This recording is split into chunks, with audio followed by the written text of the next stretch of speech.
With a 20-year reputation for clean business, Matt Glynn at Code Property Group is the first choice for real estate on the Sunshine Coast and surrounding areas. I've known Matt for a very long time from a personal level and professional level, and he is an excellent real estate agent. He's professional, he holds a high level of integrity, he presents incredibly well, and has a huge amount of knowledge when it comes to the real estate industry. So if you are in the market to buy, sell, or simply get a valuation and find out more about your current property, then give Matt a call on 0404 315 066 or matt.glynn, GLYNN at codepg.com. You won't be disappointed.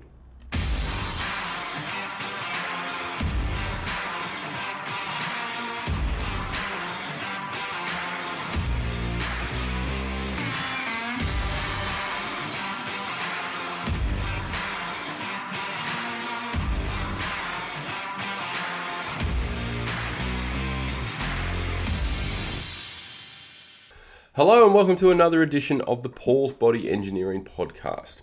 This week, running solo once again, but I thought I'd take an opportunity, and this may not be for everybody this listen, but that's okay. I thought I'd take an opportunity to talk about bodybuilding events because I've now had pretty much an experience from every angle of a bodybuilding show since I started over 10 years ago. And I think it's great to understand the different perspectives and understand what actually goes into a bodybuilding show, because let me tell you straight away, there is a lot of effort, a lot of time, a lot of planning, a lot of organization, and a lot of cost as well. And there's no guarantee that, you know, the promoter or the president will make money. That's not a guarantee, because at the end of the day, it comes down to the punters, it comes down to the athletes who want to compete. And ironically now in Australia, compared to many other countries, we have a plethora of choice. I recently did up a list of all the various shows that are available to Australians, including a couple of overseas ones that I'm involved in. But I've got it on my screen now. I'm going to count it for you. 1, 2, 3, 4, 5, 6, 7, 8, 9, 10, 11, 12, 13, 14, 15, 16, 17, 18, 19, 20, 21, 2, 3, 4, 5, 6, 7, 8. 28 shows in Season B for 2024. And that's not including, I know there's a couple of other regional shows around the place, like in New South Wales, Victoria, etc., that I didn't include. 28 shows with different federations, both enhanced and not enhanced. We have so much choice. At the end of the day, the athlete obviously is the one that, it's like the customer of a retail shop, right? The athlete has the choice, they have the options, they get, the treatment, and without them, you don't have a show. But at the same time, it's important for an athlete, particularly a new competitor or someone who's just been around for a little while but has never seen the other side of the curtain, and that is to know exactly what goes into a show and, be grateful for the opportunities that we have, because it is hectic, and I've obviously competed. I've competed over 40 times over a 10-year span. I've been a coach to hundreds of different athletes at different shows across different states. And I've obviously had the privilege of being heavily involved in the ICN India shows that have been going on for the last few years. And more recently, I sat on the judging panel of the very new OCB Australia. And OCB is obviously a very big federation. They just haven't branched out outside of the US, but they are the largest in the US. So I've seen it from all angles and all perspectives, and I can certainly appreciate the time, the effort, the coordination, the commitment, the cost. The cost is just unbelievable of what goes into a show. And people complain about the registration and the entry costs and things like that, but you're getting a pretty damn good show, and you've got to remember that the show itself requires obviously a venue for starters, and some feds have to start in like a community hall or a high school auditorium or a basketball stadium because of the overall cost, the overheads, whereas the ones that are now well established or have some backing behind them can use an event center or a sports stadium or an amphitheater, simply because it does provide a higher level of quality. It looks good, it feels good, etc., but at a higher cost as well. So, these things have to be considered by the athlete and the coach. If you want to make a complaint, if you want to have a whinge about the competition being substandard, you've got to remember what goes into it. And you've got to remember the cost, the time, even accessing a venue. You know, if you've got a geographic location that you want to, you want to target, yet you can't find a venue that's suitable within that location, well, you know, you may have to go elsewhere. You can't just assume that the promoter or the president is just going to take whatever venue they can. It has to be suitable. And the venue also has to allow it too, because think of what is involved with the bodybuilding show. There's a lot of tanning. There's a lot of bodies. There's a lot of food. The tan's a big one. You know, tanning can get on walls, on furniture, on the floor. It can make a hell of a mess. And if the venue doesn't allow that, or straight away ups the insurance to cover cleaning costs and things like that, well, you know, sometimes that venue may not be suitable. But from an outside looking in, it looks amazing. So people have to be aware. I was heavily involved in the backstage management of IC in India when it first started, in terms of coordinating athletes, getting them ready, for lack of a better term, corralling them to stage in various groups so that we ran on time. And that's another thing too. Like, we are spoiled when it comes to the functionality or the seamlessness of most bodybuilding shows. They generally run on time. They're probably within 5 to 10 minutes of the times that are allocated. Some don't give you times, others do. But that all comes down to the coordination backstage and the running of the show. And I could see firsthand how important that was to get right, because if you're delayed by even 30 seconds to a minute, that can have a ripple effect through the entire show, and therefore push it out by potentially an hour, if not more, because it just compounds. And that could be something as simple as not having everybody ready to go. It could be so simple as, someone taking longer on stage. They might do there might be an eye walk or a solo routine, but instead of the allocated 30 seconds per person, they might take 45. And that can have a compound effect. It's amazing. You don't think of these things, but when there is a delay of that nature, and then, you know, if we're talking a couple of hundred athletes, there might be 2 or 3. There might be 5 or 6. And next thing you know, it compounds and delays the show. And that's why backstage marshals are so important. And look, they all work for free. They don't get paid. They do it for the love of the sport, or they do it because they have an association with the president or the promoter. And, you know, there's no point in abusing them or getting angry at them because the show's running late or behind, or they don't have the information at hand that you need. In all fairness, they should be thanked for giving up their time, because it's a big day. Some of the bigger shows, it's a big day, and they've got to be onto their game and ensure that the show continually runs, because there's no lunch breaks, there's no toilet breaks, it keeps going. You know, the most recent show I judged in India, it started at, I think it was 10:30 a.m. and it didn't finish till 2 a.m. So it went for a long, long time, and we didn't stop on the judging table. There was no breaks. We didn't, hold the show up so everyone could have a break or a breather or, intermission or whatever you want to call it. So it is important to be grateful for the opportunity, but it's also important to be thankful. And if you are at a show, whether you're an athlete or a coach, I urge you to thank the backstage staff. I urge you to thank the promoter as well, because I can tell you, leading into the show, they generally don't sleep for 2 to 3 to 4 days heading in, because they have so much back-end work they have to coordinate. The run sheets have to be seamless. They can't have error. I've seen some shows that have been smaller, but they've doubled up on athletes. They've had athletes mixed up, wrong divisions, etc. And it makes the show appear really clunky. But the ones that do it right have spent the time coordinating the run sheets to ensure that they get the list right, the order right, the numbers right, the people right, and there's no double ups. It's seamless, it's easy, and it looks like they've been doing it for a long time, and generally that is the case.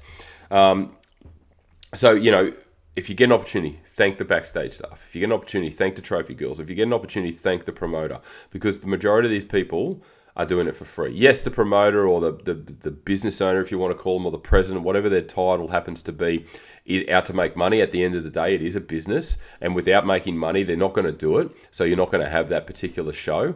So, they've got to do it for the love, because there is a lot that goes into it, and there's a lot of feedback that they have to deal with as well. But they also are invested financially to make money. Who isn't? If you run a business, that's what you do. Yes, you do it because you love it. Yes, you do it because you enjoy it. But at the same time, you've got to make some money to put food on the table. So if there is an opportunity, give them a thank you. I'm sure they're going to appreciate it, and I'm sure they will remember you for that. But judges are no different, and I can speak from a judging perspective now that I've had a couple of years' experience, and that is, we're not paid. Judges are not paid. We have a very tough job in front of us because the sport is so subjective, and it's your interpretation of the criteria based on what you see on the stage. And every single lineup is going to be different. Every single person is going to be different. You might get lineups that are not meeting the criteria per se, but you've still got to pick a winner. So it might be a dud lineup, and I mean that with all due respect, but you've still got to give someone first place. You've still got to give someone second place. So it has to come down to how best they meet the criteria, even though they do fall short overall. And sometimes that is the case. So judging is hard. And then, I've seen it firsthand where athletes and coaches kick up a stink because they believe the judging was incorrect. But we are doing the best we can, depending on the style of judging and the system that is used, whether it's a collaborative effort or a scoring effort. Like rugby league referees, like AFL referees, you can still get it wrong. And that's okay. We are humans at the end of the day. We can get it wrong. But more often than not, 99% of the time, it's pretty much spot on. But the main thing to remember as an athlete or as a coach is that if the judge has made a certain decision, they need to be able to justify that decision. So they can obviously then give you feedback based on the fact that you came second, not first, because of this factor, this factor, this factor. And you need to be accepting of that. And that there is a perfect example of an opportunity that you are now given to go away, take that feedback, work on it, excuse me, and come back better. Take the feedback, build up the weak areas, improve what you need to improve, and work on it. And again, like I said at the start, judges, they don't get paid. It's very important that you're aware of that. And yes, we can complain. We complain about the refs. I am heavily invested personally in rugby league, and I see it firsthand how there's so much complaint about referees. But without them, we don't have a sport. Without judges, you don't have a bodybuilding show. And obviously, every federation puts on experienced judges. Most of them have courses or training that they have to go through to understand the parameters and the system and the way they want to judge. They have to understand the criteria. They have to have experience within the industry. So they're well versed. And it's just a matter of them making the correct decision on the day. But they're also under pressure to keep time ticking by. That's the other thing people forget, is that we can't have significant delays if it can be helped. So, we've got to allocate time per division, and we've got to judge within that time. And sometimes it takes time and effort to make the appropriate decisions. There could be two athletes who are really, really good, and you're splitting hairs to try and decide who is better. And that takes up time because you might have to rotate them around several times to find that definitive difference. So, it's a pressure-driven job, and it's one I'm proud to do. I really enjoy it, but at the same time, there is at times emotions are heightened from athletes because they've obviously been dieting for so long. They've put everything they can into this event, and sometimes they have to, accept the decision, but they're not happy about it. I've had it where they've come up to me firsthand and questioned it angrily, and you've got to obviously diffuse the situation, but also there's correct process to do that. And I think Joey Cantler said it best in regards to just don't be an arsehole. At the end of the day, they're volunteers, they're doing it because they love the sport. So it's really important that you respect their decision, you learn from it. The most you're going to learn is when you fail, or the most you're going to learn is when you need to do something better because you've got that opportunity to improve. So that's a big one, the judging. But then you've got to look at other factors as well, like medals. The medals take significant time to organise, to design. A lot of the higher end the higher end federations get their medals rendered, designed, and then manufactured, obviously overseas predominantly. But some of them, they get the first place of the overall trophy winner is a sword or a hammer or a shield or a massive, massive trophy. These things take time to coordinate. They've got to up the cost at the front because they've got to freight it all in. It's got to be insured. And then on the day, they have to do what's called a medal matrix, where they've got to lay it all out in accordance with how many athletes there are in each division, ensuring that they cover 1 to 5 or 1 to 3 plus placement awards, and then overall trophies as well, so that the trophy girls don't get confused and trip over what they're trying to do. So again, that can cause delay. If the trophy girls are held up because the medals are not where they're meant to be, that can cause delays as well. So you can see how these things can compound. So it is a very well-oiled machine. And in order to be successful in this space and run a bodybuilding show, it has to be organized and well and truly done in advance. It's it's one of those things that if a couple of little things go wrong, it can have a massive compound effect on the rest. Experience the difference with Matt Glynn at Code Property Group. With a 20-year reputation for clean business, Matt is your guy when it comes to all things real estate. Make sure you give him a call now on 0404 315 066. Are you looking to shed a few kilos, change your composition, improve your relationship with food, increase your strength, or simply just have a better accountability level? Then maybe coaching is for you. I now offer online coaching in a number of capacities, from week to week, fortnightly, monthly, and of course nutrition only coaching. So if you are interested or want to know more, simply jump on paulsbodyengineering.com or simply send me a DM. And then outside of medals, you've got to look at the coordination of the sponsors, because without sponsors, we don't have a show as well. Sponsors obviously provide the gift bags. They might be on the shirts, but they obviously front up money to be at the show and market within the show as well. So that, sort of compensates some of the overheads that the promoter or the president has to wear. So sponsors are an integral part. Then you've got the vendors as well. There's plenty of vendors at shows that display their products. They might be sponsors as well. But also, food vendors, backstage, there might be vendors that offer, shakes and drinks and things like that. Like, all of these things have to be coordinated. And then also you've got music on the day. The music can make or break a show. If the music's really dull and boring and not upbeat, well, guess what? Not only is the crowd going to be dull and the energy is going to be low, but the athlete might feel less enthused when they get on stage because, you could hear a pin drop or the music just isn't the right vibe. So music surprisingly plays an integral role, and the playlists of many shows are really, really good, but I have seen some that are quite dull, and the energy of the crowd, when there is a crowd, can make or break a show. It really can, and you want to feel that. You want to walk into the stadium or the auditorium or whatever it is and feel that energy, feel how that crowd is lifting the athlete on stage. Then the athlete gets behind it and they do a little bit extra. They smile, they wave their arms to keep cheering the crowd on. That's pretty cool when you see that.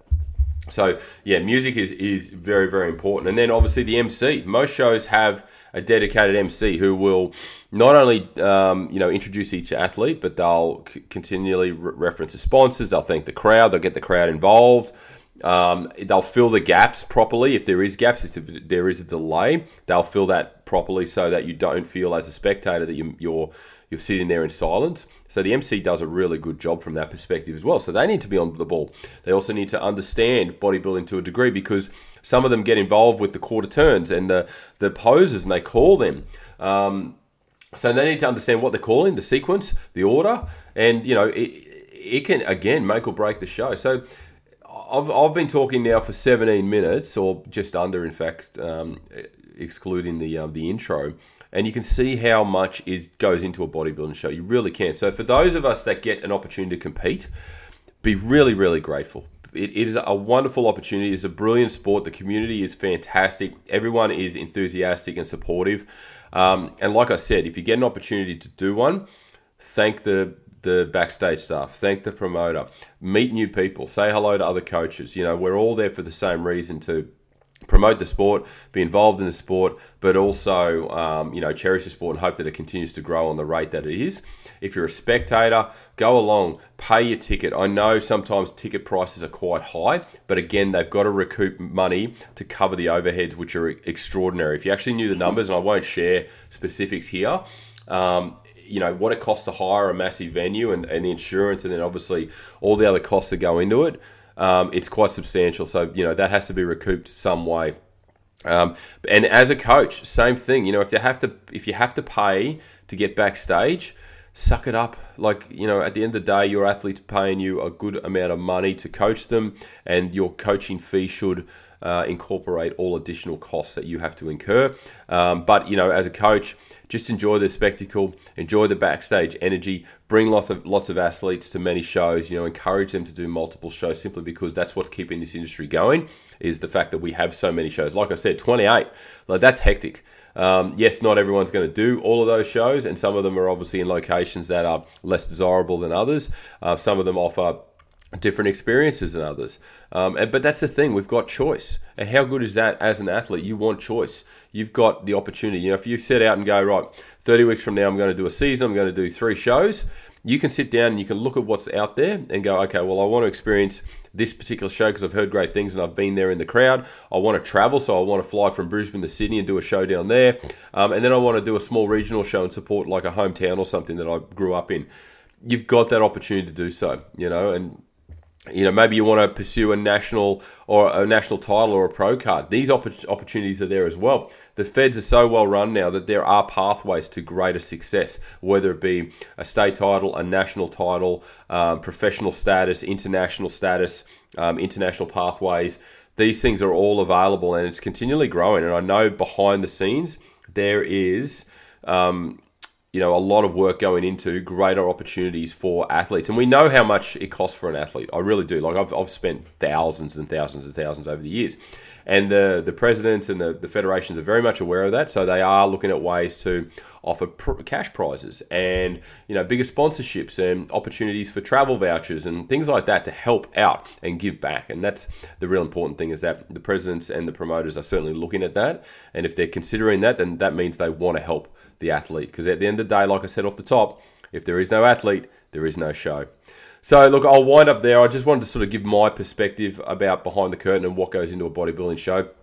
As I said, if you're an athlete, a competitor, a coach, a spectator, or just someone who generally enjoys the sport and likes to go along, make sure you say thank you, go with a lot of gratitude, be happy that you get this opportunity and that we have this type of sport, because this type of sport certainly encourages health and fitness if done the appropriate way and the correct way under good supervision.